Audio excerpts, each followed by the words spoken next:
Trump unveiled in Washington was not a peace plan. It was a parody, a deal proclaimed as a breakthrough, negotiated between an American enabler and an Israeli perpetrator, with the very people whose fate it decides erased from the stage. Trump sat beaming beside Netanyahu, thanking him for agreeing to a plan Netanyahu had written himself. And the Palestinians, nowhere, not Hamas, not even the Palestinian Authority, not even a token figure to lend the charade a shred of credibility. This is not diplomacy.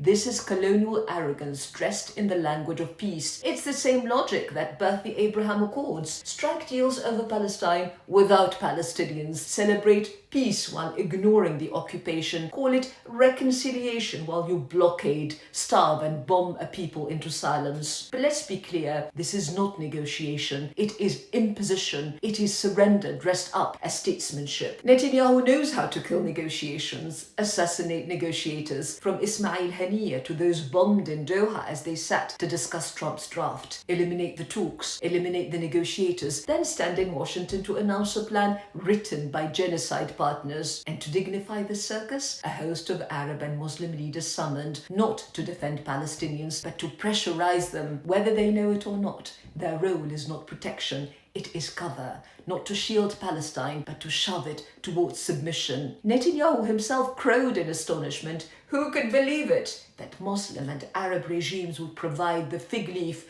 for Israel's diktat. Strip away the theatre and what's left? Thin gruel, one concrete item, the return of hostages. Everything else, smoke. No guarantees of withdrawal, no binding commitments, just vague promises while Israeli troops remain entrenched. What Trump gave Netanyahu was not compromise, but victory, the very victory he failed to achieve by force. After 2 years of bombs, massacres, and impunity, Israel failed to crush Gaza. It failed to bring its hostages home by war. It failed to break Palestinian will. Trump's deal is an attempt to turn defeat into triumph, to conjure through the veneer of diplomacy what could not be won on the battlefield. But Israel is not triumphant. It is isolated. At the UN, 77 delegations walked out as Netanyahu spoke, leaving him to preach to empty chairs. Across Europe and the US, poll after poll shows public opinion tilting decisively against Israel, with younger generations leading the revolt. That is the true aim of this deal,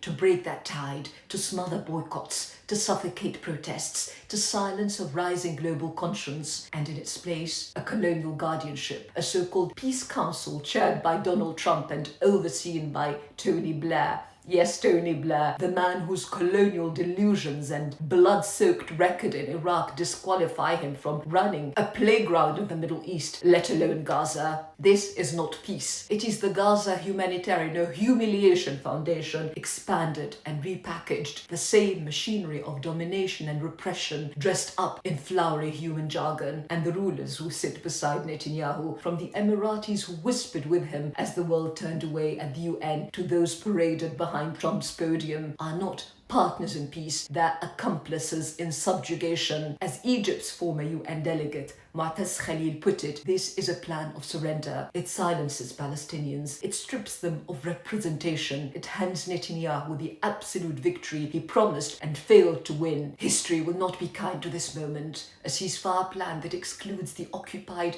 is not a peace plan. It is a colonial diktat, the language of mandate and tutelage revived for the 21st century. It is the same conceit that promised to weigh Palestinians' homes and villages in their absence without their consent in the Balfour Declaration of 1917, then from London, today from Washington. Mandates, protectorates, trusteeships, all the euphemisms of empire recycled to deny a people their voice. But here's the truth. Palestine cannot be written off. Gaza cannot be negotiated away. It lives in the conscience of the world, and that conscience is rising. Trump and Netanyahu can draft as many plans as they please, but outside their conference rooms, the world is shifting. Millions march. Boycotts deepen, public opinion tilts, the tide is turning, and no paper agreement can stem it. Palestine has become the conscience of the world, and that cannot be negotiated away.